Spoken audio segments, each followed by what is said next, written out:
दौरे तुर्कमानिस्तान पर मौजूद वज़ीर-ए-आज़म शहबाज शरीफ की अशकाबाद में आलमी रहनुमाओं से गैर रस्मी मुलाकात हुई। शहबाज शरीफ रूसी सदर व्लादिमीर पुतिन, तुर्क सदर रजब तैयब एर्दोगान, सदर ताजिकिस्तान इमाम अली रहमान और किर्गिस्तान के सदर सादिर जपारोव से मिले।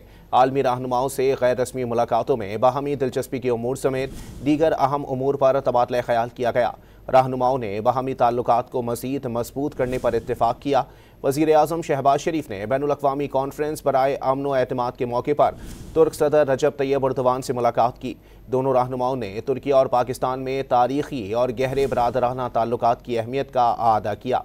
वज़ीर-ए-आज़म ने इलाकाई रवाबित की अहमियत पर जोर दिया, जिसमें Islamabad, Tehran, Istanbul rail network की बहाली शामिल है। शहबाज शरीफ ने पाकिस्तान और अफ़गान तालिबान हुकूमत के दरमियान मुज़ाकरात में सहूलत फराहम करने में तुर्किया के तामीरी किरदार का शुक्रिया भी अदा किया, लेकिन इस बात पर जोर दिया कि अमन तभी मुमकिन होगा जब पाकिस्तान के सलामती के खदशात को पूरी तरह से हल किया जाए।